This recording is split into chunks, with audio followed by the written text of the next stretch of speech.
Hello बच्चों। आज हम डिस्कस करेंगे एग्जांपल 1.8। और इस क्वेश्चन में हमें इलेक्ट्रिक फील्ड दिया गया है जिसकी वैल्यू 2 × 10⁴ न्यूटन पर कूलम है। इसमें ये इलेक्ट्रिक फील्ड अरेंजमेंट है। पहले तो इसमें इलेक्ट्रॉन को रिलीज कर दिया गया और पूछा जा रहा है कि 1.5 सेंटीमीटर का डिस्टेंस ट्रेवल करने में उसे कितना टाइम मिलेगा।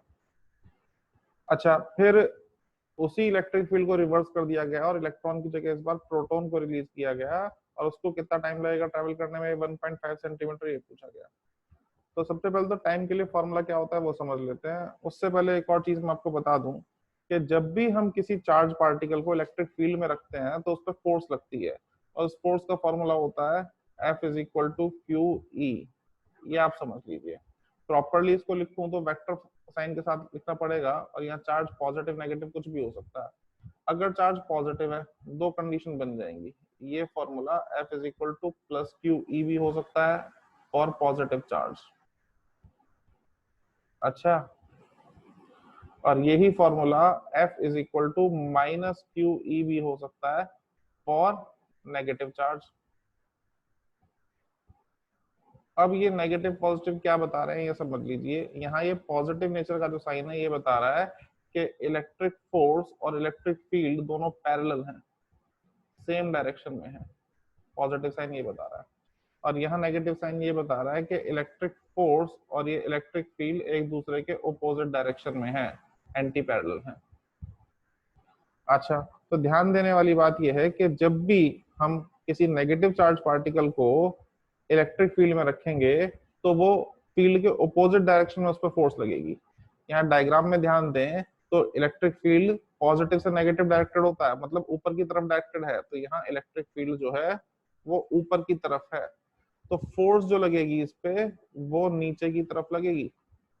अब फोर्स लगेगी तो एक्सीलरेशन आ जाएगा। Acceleration that is force upon mass, यानी कि QE/m। अच्छा, अब एक्सीलरेशन आ गया तो हम टाइम कैलकुलेट कर सकते हैं सेकंड इक्वेशन ऑफ मोशन से। फॉर्मूला देखिए, S = UT + ½ AT² होता है। अच्छा, S की जगह H लिख लेता हूं मैं। U 0 है क्योंकि रिलीज किया गया है ना। अच्छा, फॉल्स, जब फॉल या ड्रॉप या रिलीज लिखा हो तो इनिशियल वेलोसिटी 0 हो जाती है, U की वैल्यू 0 हो गई। अच्छा, अब आगे एक्सीलरेशन इनटू टाइम का स्क्वायर। तो फॉर्मूला मिला H = ½ AT², या टाइम का फॉर्मूला हो गया √2h/a। अच्छा, बस बारी बारी कैलकुलेट कर लेते हैं। तो फॉर इलेक्ट्रॉन मैं कैलकुलेशन कर रहा हूं, तो एक्सीलरेशन ऑफ इलेक्ट्रॉन हो जाएगा फोर्स अपॉन मास, यानी कि QE/मास ऑफ इलेक्ट्रॉन। ये वैल्यू मैं टाइम के फॉर्मूले में सब्स्टिट्यूट कर दूं तो 2h/QE/m, या फिर 2 × H × m/QE। यहाँ पे Q चार्ज ऑफ इलेक्ट्रॉन और E इलेक्ट्रिक फील्ड है। वैल्यूज पुट करके सॉल्व करना है। 1.5 सेंटीमीटर हाइट दिए, सेंटीमीटर को मीटर में कन्वर्ट करेंगे तो 10⁻⁻²। Mass of electron 9.1 × 10⁻31। अच्छा जी, उसके बाद में नीचे charge of electron, charge of electron that is 1.6 × 10⁻19 coulomb. Electric field हमें क्वेश्चन में दे दिया गया था 2 × 10⁴, 2 × 10⁴ न्यूटन पर कूलम। तो ये हो गया हमारा 2 × 10⁴। अच्छा, ये सारी चीजें हमारे पास अवेलेबल हैं। सॉल्व करना है, कैलकुलेशन आप कर सकते हैं। तो इलेक्ट्रॉन के लिए ये टाइम निकल करके आ जाएगा, इसकी वैल्यू आएगी 2.9 × 10⁻⁹ सेकेंड्स, या 2 नैनो सेकेंड्स। फिर टाइम ऑफ इलेक्ट्रॉन आ गया। इसी तरह से अब बात करेंगे प्रोटॉन को कितना टाइम लगेगा अगर अरेंजमेंट रिवर्स कर दिया जाए तो डायग्राम देखते हैं एक बार। डायग्राम पे ध्यान दें तो इस बार की जो बी डायग्राम है इसमें अरेंजमेंट बदल दिया गया। पॉजिटिव प्लेट ऊपर है और नेगेटिव प्लेट नीचे है, मतलब इलेक्ट्रिक फील्ड नीचे की तरफ डायरेक्टेड है। अब ये पॉजिटिव चार्ज पार्टिकल यानी कि प्रोटॉन है तो जैसा कि मैं आपको बता चुका हूँ, पॉजिटिव चार्ज पार्टिकल पे फोर्स लगती है इलेक्ट्रिक फील्ड के डायरेक्शन में, तो इस पे भी फोर्स लगेगी नीचे की तरफ, जिसकी वजह से इस पे भी एक्सीलरेशन डेवलप हो जाएगा, फोर्स अपॉन मास, यानी कि QE/m, लेकिन इस बार मास ऑफ प्रोटॉन होगा। तो अगेन यही फॉर्मूला यूज करके हम निकाल सकते हैं कि प्रोटॉन के लिए टाइम ऑफ फॉल कितना होगा। फॉर प्रोटॉन जब हम कैलकुलेशन करेंगे तो सिर्फ मास चेंज करना है और कुछ नहीं, तो टाइम हो गया √2h/a, या फिर 2h, a को मैं लिख सकता हूँ QE/m, m ऊपर चला जाएगा, तो टाइम निकल करके आया 2h × m/QE। सारी वैल्यूज फिर से प्लेस करेंगे, आंसर आ जाएगा। टाइम फॉर प्रोटॉन, हाइट है 1.5 सेंटीमीटर, यानी कि 1.5 × 10⁻² मीटर।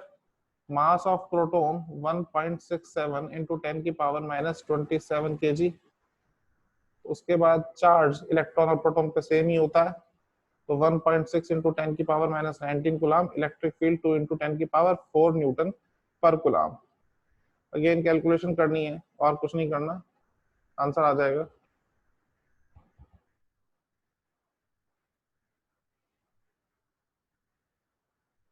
ये सॉल्व करेंगे तो आएगा 1.3 × 10⁻⁻7 सेकेंड। अच्छा, ये कुछ ज्यादा है। अगर ध्यान दे तो वहां इलेक्ट्रॉन के केस में जो टाइम आ रहा था, इलेक्ट्रॉन के केस में जो टाइम था वो हमारा 2.9 × 10⁻⁹ सेकेंड्स था, और प्रोटॉन के केस में जो टाइम आया है वो आया है 1.3 × 10⁻⁷ सेकेंड्स। तो देखिए अगर आप वैल्यूज को ध्यान से, तो इलेक्ट्रॉन के केस में टाइम कम लग रहा है और प्रोटॉन के केस में टाइम ज्यादा लग रहा है। ठीक है, ऐसा क्यों? क्योंकि प्रोटॉन का मास ज्यादा है। फॉर्मूले पे फिर से ध्यान दे, तो फॉर्मूला मैं लिखूं जो हमने यूज करा, 2 × h × m/QE का रूट। अच्छा जी, तो यहाँ हमें साफ साफ दिखाई दे रहा है कि टाइम जो है वो मास पे डिपेंड कर गया, टाइम मास पे डिपेंड कर गया, और प्रोटॉन का मास होता है ज्यादा, इसलिए प्रोटॉन को टाइम भी लग रहा है ज्यादा। पहले भी मैं आपको बता चुका हूँ, फिर बता दूं कि प्रोटॉन का मास जो होता है वो 1843 टाइम्स ज्यादा होता है इलेक्ट्रॉन के मास से, या 1.8 × 10⁻³ टाइम्स ज्यादा होता है मास ऑफ इलेक्ट्रॉन से। इस क्योंकि मास ज्यादा है इसलिए टाइम भी ज्यादा लग रहा है। अच्छा, इसमें लास्ट में क्वेश्चन में एक लाइन लिखी हुई है, ध्यान से अगर देखें तो दिखाई देगा, कंट्रास्ट द सिचुएशन। इसमें कहा है contrast the situation with that of free fall under gravity. Gravity के केस से कंपेयर करें, तो ग्रेविटी के केस में अगर एक हल्का ऑब्जेक्ट और एक भारी ऑब्जेक्ट है, दोनों को रिलीज कर दिया जाए या फॉल करा दिया जाए, तो टाइम सेम आता है, टाइम डिफरेंट नहीं आता वहां। क्यों? क्योंकि वहां पे जो टाइम का फॉर्मूला है वो मास पे डिपेंड नहीं करता, जबकि यहाँ मास पे डिपेंड कर रहा है। ऐसा क्यों, वो भी समझेंगे तो समझ में आएगा कि भैया यहाँ पे अगर मैं एक्सीलरेशन निकाल लूं प्रोटॉन का, तो प्रोटॉन का एक्सीलरेशन निकल के आएगा फोर्स अपॉन मास, यानी कि QE/मास ऑफ प्रोटॉन। ये सारी वैल्यूज हमारे पास है, इनको पुट करके जब निकालेंगे तो ये आएगा 1.9 × 10⁻12। अच्छा, अब जबकि इलेक्ट्रॉन के लिए कुछ और वैल्यू आएगी। अब देखें तो फ्री फॉल अंडर ग्रेविटी के केस में एक्सीलरेशन ड्यू टू ग्रेविटी इस्तेमाल होता है, और एक्सीलरेशन ड्यू टू ग्रेविटी की वैल्यू जो हम इस्तेमाल करते हैं वो 10 मीटर पर सेकंड स्क्वायर रहती है, चाहे इलेक्ट्रॉन है या चाहे प्रोटॉन है या कोई और ऑब्जेक्ट है, क्योंकि एक्सीलरेशन यूनिवर्सल है, सेम है, तो भैया इसलिए टाइम भी सेम लग रहा है। जबकि यहाँ एक्सीलरेशन डिफरेंट है और बहुत ज्यादा है, यहाँ 10 या 10⁻12 में चल रहा है, इसलिए यहाँ हम एक्सीलरेशन ड्यू टू ग्रेविटी को कंसिडर नहीं कर रहे हैं। ठीक है, और टाइम भी डिफरेंट आ रहा है ना।